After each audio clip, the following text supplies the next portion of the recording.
Yung magbukid, ewan ko lang. Baka Hindi ba nila naabutan yung Tamad pa mag-aral. Bibingka, hindi pa nila kita. Meron dyan yung titindang itlog, mas malaki pa sa kanya, grade 3. Wala nga cellphone. Sabi ko, ito, hulug-hulugan mo. Ay, hindi na bumalik. Sabi niya, maghuhulog siya 200 per ano eh. iglesia yun eh. Oh, hindi. Iglesia yun, yung nagtitinda na Tatanga, itlog. ay, oo nga pala.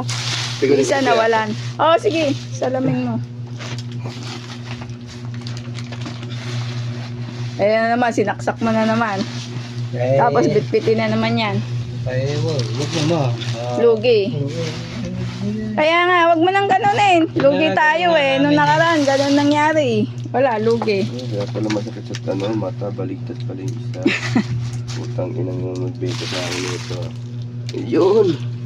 So, Oo, hindi ka pa napunta dito. Hindi mo pa malalaman. Masakit kasi sa ano. Ay, sorry, Mike. Tapakan yung buntot. Ang ano pa naman, ang ano pa naman sapatos mo. Bo, galit ka. Oh. Eh,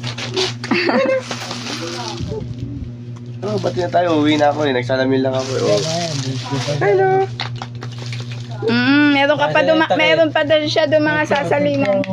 Oo, ito, plastic. May sasalinan pa siya doon.